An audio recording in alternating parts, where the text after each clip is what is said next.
welcome to my winter wish list. This is not a Christmas wish list.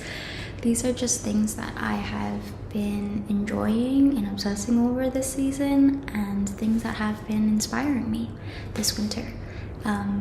So yeah, let's get started. Let's first talk about fashion items because I have quite a few. So the first one is an off-the-shoulder sweater. I've been looking for the perfect off-the-shoulder sweater for a couple of years now, and the reason why it's been so long is because I've been very picky with exactly what I want out of an off-the-shoulder sweater. So there are like 3 requirements, I would say. So the first one is a big fold-over. I think like the small ones are kind of cheap looking, or I don't know, I don't like them. I don't think they're very stylish, but I think the big ones are very chic and stylish, so I prefer that. The second one is no ribbed material. I don't like ribbed material in any kind of clothing, so I don't want it in a sweater. I just don't think it looks good on me, and I don't like the way that it feels. So any other material, if it's made out of cashmere, wool, cotton, whatever it may be, I prefer to be those instead of ribbed material. The third thing is I need it to be a certain length. The perfect length would be the sweater would end where my waist starts, so that when I wear low-rise jeans, you can still see the top of the jeans. Like, I want people to see the top of my pants still. So that's the ideal length. If it ends up being a little bit oversized, that's okay, but I don't want something just drowning me. And I don't want it to be form-fitting. I don't want it to like hug me or anything. I want it to be a little bit flowy. So that is the perfect off-the-shoulder sweater for me. I don't know if I'll ever find it, but it's okay, you know. When it's time, it'll find me. I'm hoping. But yeah, I would love an off-the-shoulder sweater, and I just think they're so timeless. They're so timeless and beautiful, always. No matter like what's trendy or what's not. The next item, I don't know if it has an official fashion term. Again, I don't know anything about fashion, but they're tops with hoods. So I'm not talking about hoodies like the one I'm wearing. I'm talking about like tops that you wouldn't think have a hood, but they do. So like jumpsuits, thin sweaters, normal shirts, you know, like usually they don't have a hood, but these have like a thin hood, and I think that is so pretty. I don't know, something about tops like these I find very attractive, and I feel like it would make anybody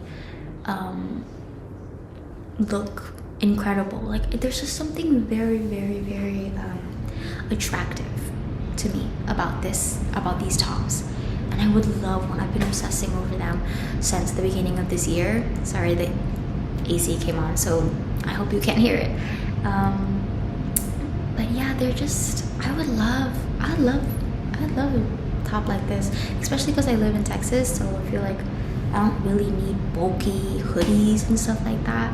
But this would be perfect. These would be perfect. And then the next thing I think is a necessity for everyone's closet, and that is asymmetrical tops.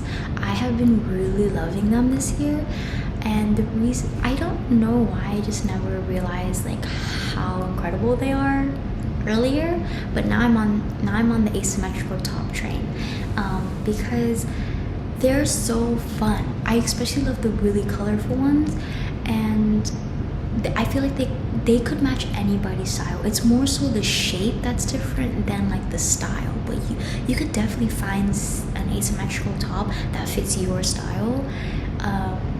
So it's like, it's just necessary for everyone because it goes with everyone's style, I feel like.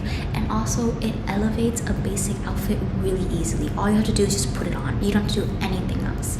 You can put it on with like slacks, jeans, whatever, pair of bottoms, and it's like automatically fun. Your outfit is automatically like beautiful and interesting, and that it literally all you do is just put it on. Like, that's so cool. I love the like different design of buttons. It doesn't just go straight down. Some of them are like zigzag, S-shaped, there's like one side of the shirt is longer than the other, or I don't know, just something about the shape makes it more unique, which makes it more interesting. So I would love a like colorful asymmetrical tops. I've been seeing a lot of them on my Pinterest and they've been really inspiring me. Like I just think they're so pretty and they come in so many different ways.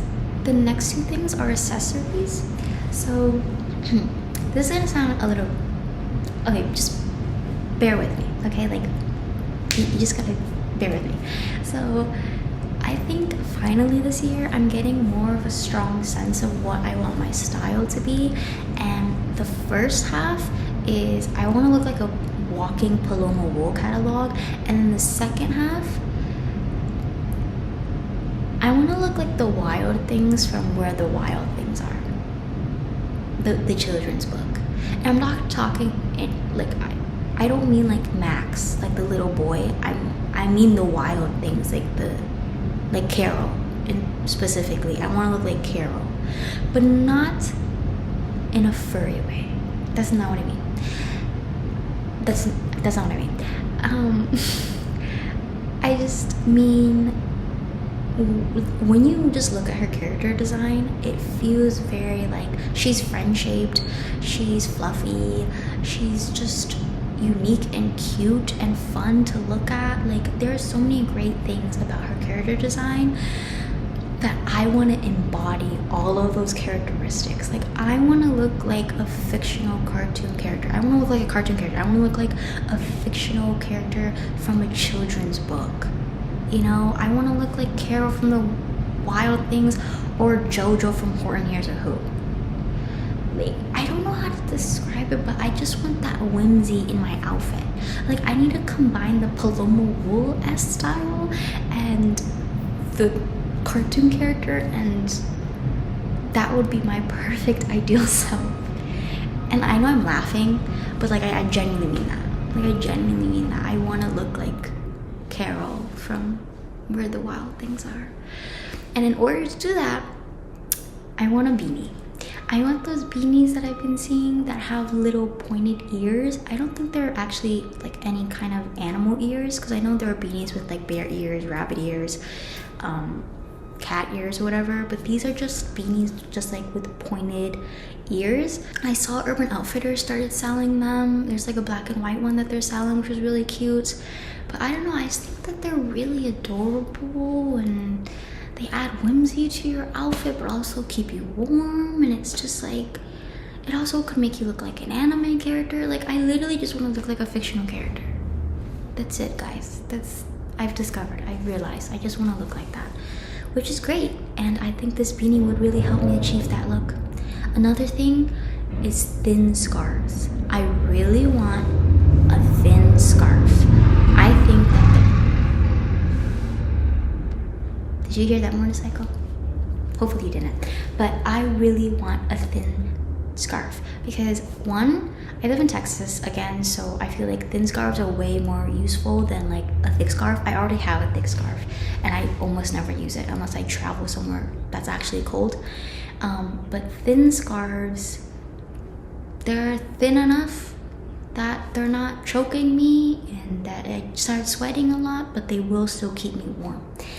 So, and it just looks so cute. The thin scarves that like have stripes on them especially are so adorable looking. I feel like if I wore one, I would look like, I don't know, it's giving Harry Potter or Jojo from Horton Hears a Who, or like Junie B. Jones, or I don't know, it would look so cute and so fun. And I feel like if I wore it, people would be like, wow, it looks like she has a toy snake around her neck, which some people may not find stylish, but I think would be really fun. I think that would be cute. That would be a cute look. The next category I have is furniture. So I came across this one picture in Pinterest that was just a bed frame made out of iron or metal, some type of metal, and I fell in love with it. And now my entire Pinterest is just metal work, but specifically metal bed frames, because the way that it's like worked and shaped makes the bed frames and makes especially the headboards look very whimsical and fantasy like and gothic, and I literally need that in my life. Like in my ideal home, that is my ideal bed. I need to fall asleep with a headboard made out of metal or what, iron, I don't know, shaped like the gates in Pan's Labyrinth. Like that's what it's giving, and I love that so much. I love that so much, and I feel like I would have such peaceful dreams if I had a bed frame like this, or like a headboard like this. Like it's just so beautiful. And then when I think about how someone made that with their hands, or maybe a group of people made that with their hands, it makes it even more special. Like, oh, I'm just a huge fan of like handmade things. I can't get into it, but I desperately need a bed like this. And ever since finding them, I found a lot more other things that like are made out of metal, like mirror frames. There's so many pretty ones, candle holders, and literally there's just so many. There's just like so many things that are made out of metal, and I need all of it. I'm a huge fan now. The next thing is definitely like I definitely need one of these soon. It's a shelf for my room. So I have been collecting trinkets, tchotchkes, figurines, toys, whatever you want to call them, for a little while now, and my collection, it's not out of control right now, but 100% I don't like see myself stopping anytime soon. So the collection will eventually get out of control. So I need a shelf to display them because they're all over my desk and all over my nightstand, and it's just, the space is growing smaller. So I need a shelf, but I'm being very picky about the shelf because furniture is expensive. It's extremely expensive. So I would love like an antique shelf, one that's standing, like the one in the back, not hanging on the wall, and I want it to be made out of like a dark wood, just something a little bit unique. I don't want it to be small either. I kind of want it to be height level because it would be annoying if I had to go like this every time to look at my figurines. But yeah, or it's either a shelf or a cabinet. Again, like an antique cabinet, a dark wood, vintage cabinet, with glass doors so that I could see through and see all my toys displayed. I would love that. I think I'm leaning towards a cabinet more, but either one I think I would be happy about. But definitely had to do a deep dive on the internet to find a good priced one, and obviously one in good condition that's not gonna fall apart when I put it in my room. And then the last category is just like miscellaneous things, fun things. So the first one is figurines. I love figurines. Specifically, I am looking for Homura from Madoka Magica. Yeah, I really want Homura because she was my favorite character in the series. And there's even more specific. There is one, I think it's the movie Rebellion, where it's Devil Homura. That figurine I need. Like, it's not a want, it's a need. I think there are 2 versions of it. It's incredibly expensive online. They're like $1,000. So I'm probably never gonna get it. But you know what? I can look at it. I can look at it and imagine me having it. But yeah, she's beautiful. She's, I think, pretty big as well. And just to have her would make my life perfect. Would make my life perfect. I could die. I mean, I would be happy with any of her figurines, like her and her magic girl outfit and her high school outfit. Like, I really don't care, but really what I really need is the Devil Homura figurine. That's what I need. And then the last thing is I recently found an artist named Jiolin Yen. I don't know if I'm pronouncing them right, but they hand carve wood sculptures, and I think they're so adorable. They make like silly, whimsy faces out of the wood, and the wood looks so smooth. Like, I don't know how they smooth out the wood that well, but it's incredible. And I don't know if like their pieces are for sale, but even if they weren't and they had an exhibition, I would love to go to one. This is just like right up my alley. Again, like handmade, using natural materials, and like having like fun, eccentric whimsiness to it. I love it so much. And like they kind of remind me of like kid toys, which is even cuter. Like it adds to the cuteness of the faces of the sculptures. Yeah, so that is everything for my winter wish list. I hope it was coherent, and this, hopefully I don't have to refilm this. But yeah, it's just, I've been finding a lot of things this year, not just this season, but really this year, that have been inspiring me and have been helping me figure out like my style, or like my interest more, like being more specific in what I want, you know, if I'm looking for things. So I think that's really great. I feel like I'm kind of figuring myself out a lot this year. But yeah, I would love to know everybody else's winter wish list if you have one. And again, thank you so much for sitting through my video and hearing me talk. I hope you all have a great holiday season, and I will probably see you next year in a new video. Okay, bye.